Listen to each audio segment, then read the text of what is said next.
Fala galera, análise pré-jogo de Cuiabá e Corinthians pela 29ª rodada do Brasileirão. Antes de começar a análise, fica aí meu pedido para você se inscrever no canal, deixar um like e compartilhar esse vídeo para o YouTube divulgar mais essa análise. Então vamos lá, olhando para os últimos resultados aí de Cuiabá e Corinthians considerando o mando de campo, o Cuiabá vem de uma derrota para o Palmeiras, empates contra América, Cruzeiro e Goiás e vitória sobre o Fluminense, 40% de aproveitamento. Já o Corinthians, nas últimas 10 rodadas, fez 4 jogos fora de casa, empates contra Cruzeiro e Fluminense e derrotas para Fortaleza e São Paulo, 17% de aproveitamento para o Corinthians nesses 4 jogos.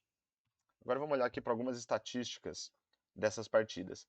O Cuiabá, em média, teve 57% de posse de bola e o Corinthians, em média, 43% de posse de bola nesses jogos.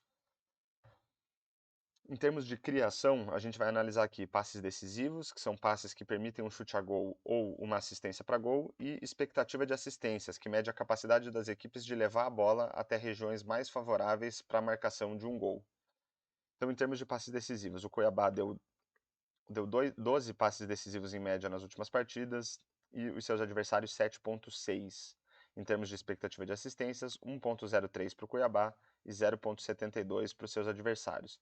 Então a gente vê que o Cuiabá tem superado os seus adversários em média nessas estatísticas, tendo números medianos aí, tá? 12 passes decisivos e 1,03 de expectativa de assistências para um mandante são números medianos. Pelo lado do Corinthians, em média, seus adversários deram 16 passes decisivos por jogo e o Corinthians, em média, 3,2. Em termos de expectativa de assistências, 1,43 em média para os adversários, 0,4 para o Corinthians. Então, números bem baixos aí para o Corinthians nesses últimos jogos fora de casa, sendo superado por muito, em média, aí, pelos seus adversários. E olhando para estatísticas de finalização, o Cuiabá, em média, deu 15,2 finalizações, seus adversários 10, mas só olhar para a quantidade de finalizações não diz muito para a gente sobre a qualidade das oportunidades que os times criaram e nem da qualidade das finalizações propriamente dito, né? O quanto que era difícil para o goleiro defender aquelas finalizações. Então, para isso, a gente tem a expectativa de gols, que mede a qualidade das oportunidades criadas, né? Ajuda a gente a projetar o número de gols que a equipe deveria ter marcado com base nas oportunidades que criou, e a expectativa de gols pós-chute, que também considera ali a dificuldade que o goleiro teria para defender essas finalizações. Então, pelo lado do Cuiabá, a projeção era de fazer 1,18 gols por jogo e dos seus adversários 0,92 com base na qualidade das oportunidades que foram criadas.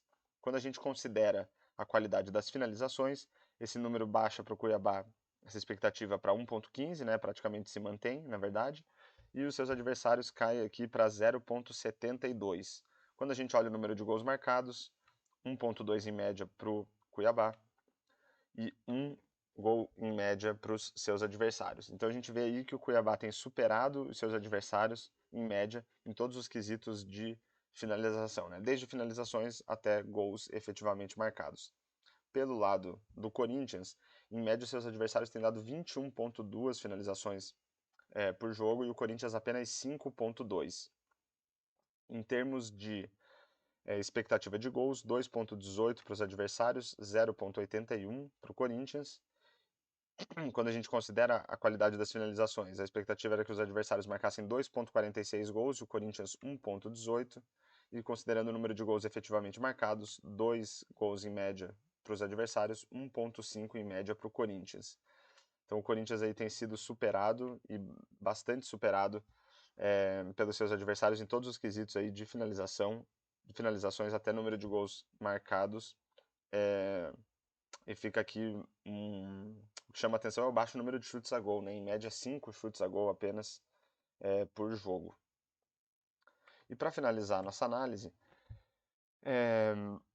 eu trago aqui palpites de resultado para o jogo, lembrando que a ideia aqui não é recomendar nem incentivar apostas. A ideia é a gente tentar projetar placares com base, né, entender como que o desempenho dos times nesses jogos recentes pode ajudar a gente a enxergar um potencial resultado para essa partida. Então o que eu fiz? Fiz uma simulação de 10 mil jogos entre Cuiabá e Corinthians, considerando a expectativa de gols que Cuiabá e Corinthians tiveram nesses jogos e cederam, né, para os seus adversários, aquilo que eles conseguiram produzir, mas também aquilo que eles deixaram os outros times produzirem. E a gente também tem uma segunda análise levando em consideração daí a expectativa de gols pós-chute, né? Então considerando a qualidade das finalizações. Então, com base na expectativa de gols, a projeção aqui é de 55% de chance de vitória para o Cuiabá, 24% de empate e 20% de chance de vitória para o Corinthians. Os placares mais recorrentes aqui, 1-1, 1-0 para o Cuiabá e 2-0 e 2-1 para o Cuiabá. Quando a gente considera a qualidade das finalizações, o cenário não se altera muito. Então aqui, 54% de chance de vitória para o Cuiabá, 23% de chance de empate e 21% de vitórias do Corinthians. Então, cenário praticamente o mesmo, um grande favoritismo para o Cuiabá, independentemente da variável aí que a gente considera para tentar fazer essas projeções. Então, resultados mais recorrentes, 1-1, 2-1 para o Cuiabá, 1-0 para o Cuiabá.